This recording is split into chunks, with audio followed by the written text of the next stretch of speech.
Hey friends, I'm doing this the second time today. Apparently, this is my week for redos, um, which is interesting because what I want to talk with you about is when other people hold your self worth, how we lose. And I could have made it mean that I messed up and I was a failure and I should quit, but I'm choosing to try again because it's like, why not? I'm building muscle here. So, what I wanted to talk with you today is about a fascinating conversation that I had with a client this week. And she was saying whenever she makes a mistake and does something that other people view as wrong or just not good enough, how we were talking about what she makes that mean personally. And what she does by default is begin negative self-talk. Oh, I'm not good enough. I've really screwed up here. I know better. I should be doing better. And like this weight comes on her from all of these thoughts that she's thinking. And she said, I don't know how to get out of this loop. And it just comes naturally and I don't know what to do. And so all of those thoughts start to create the feeling of shame for her. And this is something I've lived with, most of my life, so I very much understand. Whenever she's not good enough and she's not done the right things and she has made mistakes and she has failed, there's so much shame that just whoosh, like settles in. And she was saying how it just even getting out of bed is difficult. And it's like, why is it worth it? Because I failed and I'm not doing the right things. But then there's the opposite of that. Whenever she would be perfect and do all of the things that people think she should be doing, then she said she loses herself and she doesn't feel like she's, like really even there. She's just living life for other people as dictated by their expectations. And so we started talking about this whole negative self-talk thing, and I was asking her, what does it mean that you failed as a person, that you're not good enough? She was like, that it's just everything's wrong, and I'm not good enough. And so what we talked about was why. When she feels that shame and she's feeling so low, how to get out of that. She said, I don't like this. I don't like feeling like I'm trapped. I don't like feeling like this is I'm just going to live this life in this depressed loop spiral continuously all the time. And the beautiful thing is it is possible to get out of it. I'm a product of getting out of that. I know how to get out of it because I've learned how to do it. And that's really why I'm here to share these things with y'all. The first step in getting out of that to me is understanding our worth. And when we have a concrete understanding of how worthy we are, everything can change from there. And so I wrote a post earlier this week, but I just wanted to come on here and talk to y'all about it because I was so fired up about it.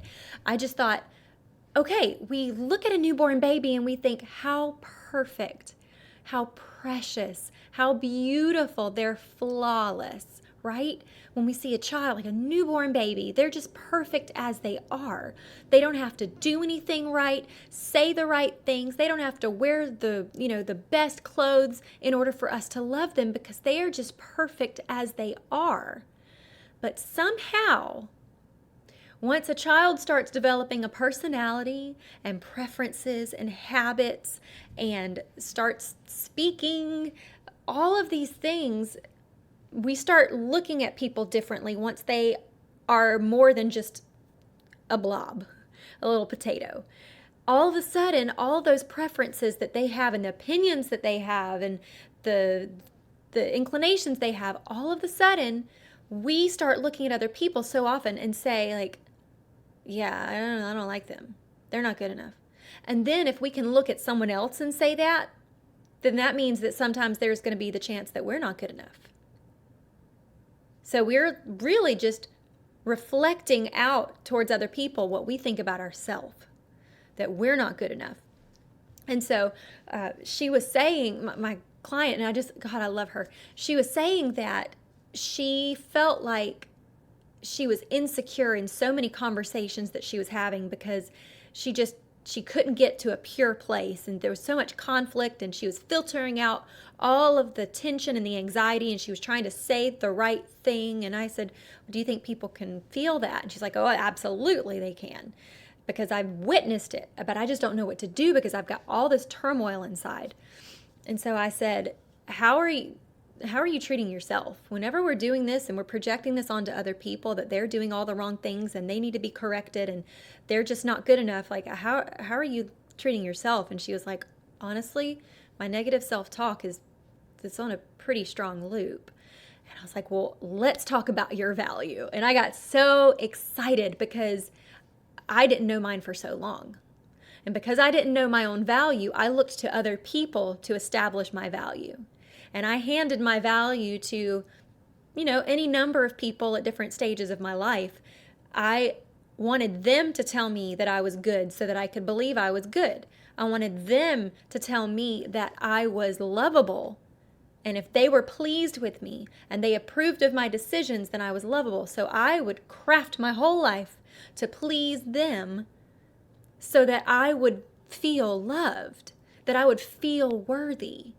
And the result of that was that I eventually was led into a spiral of depression and then was able to lift myself out of it, thank God, because He made a way. But it was something that, it was so sneaky. My self-worth was in their hands because I didn't understand my own value. And so what I want to convey to you is, no matter what you've done, no matter what mistakes that you think you've made, no matter the awful things that you think you've said to people, or maybe it's on like a big grand scale, like you've actually legitimately done things that have caused true pain in people's lives because of how they're thinking, and it's just this big, misunderstanding, and you have regrets, and it doesn't matter. Whatever you've done, you're still worthy. At the heart of it, nothing that you can say or think will ever diminish that. And when I was trying to convey this concept to my client this week, she said, it's like my value and my worth is like this light, and all of my negative self-talk are like these blankets that I throw on top of the light to extinguish it. And because I can't see that light, I don't believe it's there. And I was like, oh my goodness, that's beautiful. I love that illustration because that is the way that I've done the same thing too. I didn't believe that I was valuable because I couldn't see my value.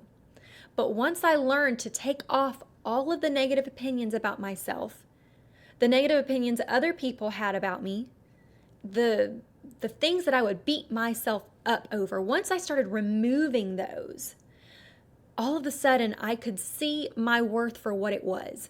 Not that I was better than anybody else, but that I was worthy. I was loved. I was special, and there was a purpose to my life.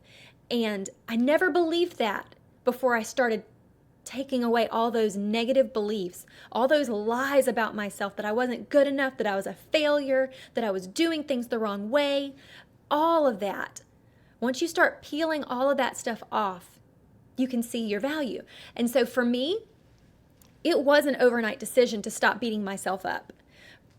For some things, people have a hard time stopping, but for me, when I realized that my whole life I'd lived a lie to myself, like understanding my value, it was a lie, I thought, I'm not doing that again.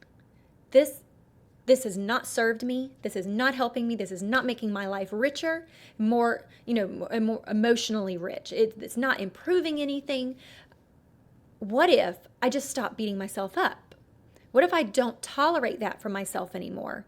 Because there's not a chance that I would witness someone else being beat up physically and that I would walk by without doing anything. I mean, if anything, I'd like run away to safety and call the cops, okay? But to myself, to tolerate something of myself that I won't tolerate from anybody else, that's bananas. No, absolutely not. And so I made the decision, no matter what I'm doing, no matter when I'm failing, no matter when I'm screwing up, no matter when I'm making mistakes, I will treat myself with respect. and I will choose to love myself. And so when I do something that I'm not proud of now, what I think instead of, oh my God, all of the negative stuff, I think it's okay. You are loved. And I just move on. And I can make better decisions next time because I'm not swirling in the whole negativity from everything. Like, I did not know the skill of giving myself grace. Had no clue about it. And negative self-talk is like the opposite of grace. It's like accusation. But giving that grace to myself, just loving myself and accepting myself for how I am. And see, the thought was, I'm going to beat myself up so I can be better, because if I do give myself grace, then I'm not learning from my mistakes, and I'm not, having the appropriate suffering from making the bad choice. Y'all, I never improved that way. I never became a better person by beating myself up. I never loved myself more by beating myself up. It never works.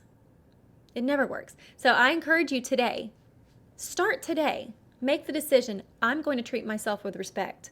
I'm going to see my value and really grab onto that and trust that it's there. Because you're here. You're on this planet. You are hugely, immensely valuable.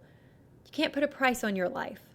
So whatever you've done, whatever you're thinking about, whatever you're contemplating, just know that you are loved, deeply loved. You are valuable. And it doesn't matter if you can feel it or see it. It's there. 100% there. So just today, make the decision. I'm going to love myself because you're worth it. I love y'all. I hope you have a blessed week, and I look forward to seeing you again next time.